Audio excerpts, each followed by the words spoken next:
Welcome to Cleveland Real Estate Investor. On this podcast, you will hear about every aspect of the real estate investment business. We will talk to rockstar investors about their businesses, how they built them, where they came from, and where they are going. Who am I? I'm Joe Lieber, and I've made millions of dollars in the real estate investment business over the last 20 years. If you're ready to hear the good and bad from a guy who's learned this business from the school of hard knocks and get educated by some badass entrepreneurs, then put your helmet on, strap on your chin strap, and let's ride. Cleveland real estate, best never take the food off your dinner plate. We gonna regulate. Whatever you need, we gonna get it straight. Hey, Cleveland real estate, never take the food off your dinner plate. We gonna regulate. Whatever you need, we gonna get it straight. Yo, what's going on, guys, gals? Thank you for tuning in to another show. So before we get started on the topic at hand, I want to talk to you guys about adding to your income, kind of increasing your income. And just one little nugget that I'm rolling in here is stop doing dumb shit. That's really what it boils down to. And I started thinking about that, and it's kind of like my pre-show thing I want to talk to you about. It's like, if you want to increase your income, you've got to look at what you would be amazed if you probably looked at what you actually do in a day. You know, if you're in the real estate biz, you probably sit down, open up your email, and you start reacting, right, to everybody else's situation. Oh, I got to get an escrow letter over to the title company. Oh, there's an inspection issue. I got to call this buyer or seller. Like, I get those things have to be done, but is that what is moving your business forward? Is that what's going to actually generate and create more revenue for you? Or is that just the minutia? To me, it's just the minutia. It's things that have to be done, but they don't drive actual income. And then if you're like me, and if you notice, and I started taking note, like, my wife knows that I have a very flexible job, right? I can pretty much do whatever I want to do. She'll pull can you stop at Costco and get strawberries for the kids? Oh, can you just make this return to Gap, the kids' clothes? I'm like, damn, before you know it, you got a couple hours in that. And that can happen a couple times a week. And you start adding that up, and it compounds. And it's like, well, wait a second. I just wasted 8 hours out of a workday going out and making a return at the Gap or Costco or whatever, picking this up or that up. And are you really driving? Are you doing things that are going to drive income? You have to be super careful with that. I try not to come in and react. I say I don't, but I do. I come in and look at email, and start reacting to other people's crap in the morning. And it works, and you'll make a living, but it's not going to change to where you're making millions of dollars a year if you're going to sit there and play with your email all day and do stuff like that. You have to work on the one thing that actually will be a game changer for you. For me, probably really boils down to marketing. Like, that's a hard thing to do, is to drive leads in. And I think my time needs to be focused on that. Just a side note. All right. So anyway, here's what I want to talk to you guys about today is strategy and different strategies. See, this in real estate, there's 100 ways to make money. And if you start trying to do all of them, you're just going to get confused and frustrated. And then if you have one good experience, you think that that's scalable, and it's not always scalable. Like, I've talked to landlords that own 2 properties, and they're like, man, this is great. The rents come in like clockwork. It's a complete ATM machine. And you're right, it is. But when you get 12, then it changes, right? You're going to have more probability of hot water tanks going, more probability of evictions, maintenance. And all of a sudden, the rents just aren't coming in with no expenses like the 2 were. And then I talk to wholesalers, and they're just trying to build up their cash. And they don't have any skin in the game, and they're just spending money on marketing, and they're trying to wholesale to people. And that's a strategy. There's a lot of strategy. What I'm trying to get at here is you got to figure out what works for you and what you want to do. I see a lot of guys that call me that are like expecting overnight success. Like, you think that you're going to make $1 million a year in this business. And you can. Some do. But it's not going to come without working your ass off completely. It's a ton of work. You're going to have very dialed in systems and processes and a great staff and core values. You're going to have all that stuff if you're making money like that. It's going to be hard.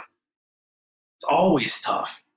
You know, we sell turnkey, and all the challenges you go through with turnkey, from just buying the asset to the renovation, when you get it done, tenanting the property. And we try to tenant on Section 8 lately because it just really gives the investor a much better chance of collecting their rents and stuff, you know, without much issue. The stick rate is longer for tenants. They stay a long time, the Section 8ers do. But getting through that, you know, and then you have to have a home inspection for these guys. And they want those things perfect, but it's all a grind. It's all tough. And I think a lot of folks think it's easy, and they are attracted to the business because some guy out there is going on Instagram, driving a Ferrari, talking about how easy real estate is. It's crazy. I hate when people do that. I don't understand. There's a lot of successful people in every aspect of business, and they don't go on Instagram and show their Ferrari around. And then all of a sudden they're a coach, right? Coach, you get one.